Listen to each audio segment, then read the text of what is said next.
2 X. Assalamualaikum warahmatullahi wabarakatuh. Salam sejahtera bagi kita semua.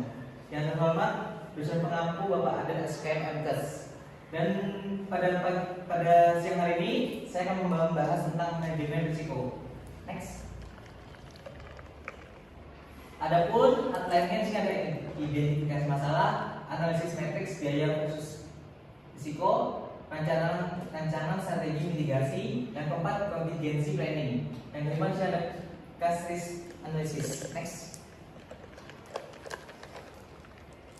Identifikasi risiko. Yang pertama ada keterlambatan pelayanan IGD dengan risiko tinggi dan biaya timbulnya rendah sebagai prioritas utama karena pelayanan berdampak langsung pada keselamatan pasien sehingga menjadi prioritas tinggi. Yang kedua ada kerusakan mesin CT scan dengan risiko sedang, dampak berdampak terhadap pelayanan tapi tidak langsung mengancam nyawa. Biaya yang ditimbulkan tinggi karena jika CT scan yang rusak perlu tenaga teknisi dan suku cadang yang tidak murah. Yang ketiga ada kekurangan APD saat bawa flu. Dengan risiko tinggi, kekurangan APD dapat menyebabkan penularan langsung keselamatan tenaga medis dan antar pasien. Biaya yang diperlukan sedang karena barang ini relatif murah dan sumber pendapatan banyak. Keempat ada proses pasien rawat jalan yang berisiko rendah dan biaya sedang. Ketidakpuasan bisa berkembang. Yesus nah. Ini maksud saya Yesus sumpah. Mencoba banget cepet ini. Lanjut. Lanjut. Tiga muka aja, tiga muka aja. Keempat. Yang keempat langsung. Iya loh. Next. Di sini ada analisis matriks biaya dan risiko. Yang pertama ada kasus keterlambatan IGD. Risiko biayanya tinggi untuk pendanaan prioritas utama atau dilakukan tindakan korektif. Yang kedua ada kerusakan mesin CT scan, itu sedang untuk risikonya tinggi, pertimbangan terbatas. Yang ketiga ada kekurangan APD saat wabah flu, risikonya biayanya sangat tinggi dan risikonya pertimbangan cost benefit. Yang terakhir ada tingkat kepuasan pasien rawat jalan, risikonya tidak rendah dan yang risikonya pertimbangan terbatas. Next. Rancangan strategi mitigasi. Yang pertama, di sini ada keterlambatan pelayanan IGD, risiko keselamatan tinggi biaya rendah. Strateginya rekrutmen penjadwalan ulang tenaga medis untuk menambah jumlah petugas IGD. Yang kedua, ada perbaikan alur IGD, misalnya pengurangan birokrasi administrasi awal, perbaikan koordinasi antar unit. Yang kedua, ada kerusakan mesin CT scan risiko sedang biaya tinggi. Strateginya jalin kontrak perawatan rutin dengan vendor untuk mengurangi risiko kerusakan mendadak. Yang terakhir ada merencanakan investasi jangka panjang untuk pembelian unit cadangan atau sistem leasing. Next.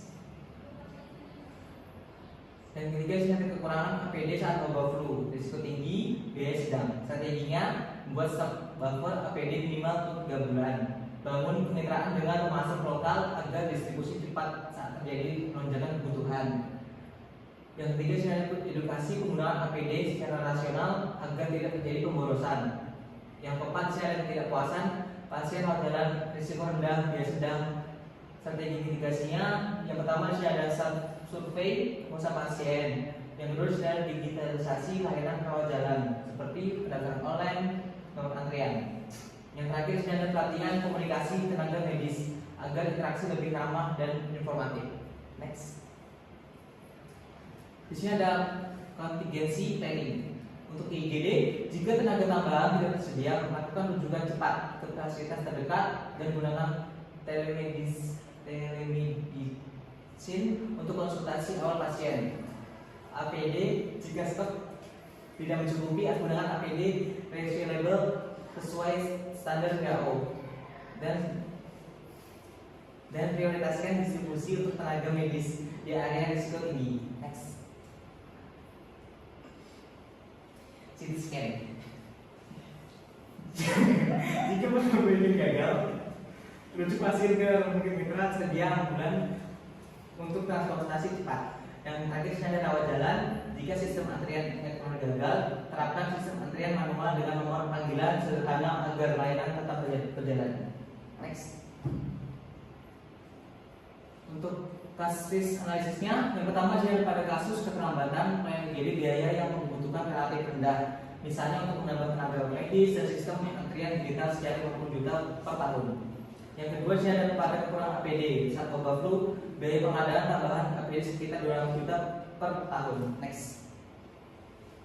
Untuk perusahaan CT scan, biayanya kebaikannya bisa mencapai ratusan juta hingga miliaran rupiah. Namun manfaat jangka panjangnya adalah tersedianya layanan diagnosis yang cepat dan akurat. Yang terakhir sini ada untuk meningkatkan kepuasan pasien, rawat jalan biaya yang diperlukan tidak besar, tapi memberi dampak positif terhadap citra dan loyalitas pasien. Next. Dan di sini yang terakhir di sini ada kesimpulan manajemen risiko di rumah sakit penting untuk menjaga keselamatan pasien dan kelancaran layanan. Keterlambatan IGD menjadi prioritas utama karena risiko tinggi, sedangkan perusahaan CT scan dan kekurangan APD perlu diatasi dengan perawatan rutin serta stok cadangan. Ketidakpuasan pasien rawat jalan juga perlu diperhatikan melalui peningkatan layanan dan komunikasi. Secara keseluruhan, penerapan strategi mitigasi dan perencanaan darurat yang tepat dapat meningkatkan kualitas serta kepercayaan terhadap pelayanan rumah sakit. Baik, sekian presentasi pada siang hari ini, kurang lebihnya mohon maaf. Wassalamualaikum warahmatullahi wabarakatuh.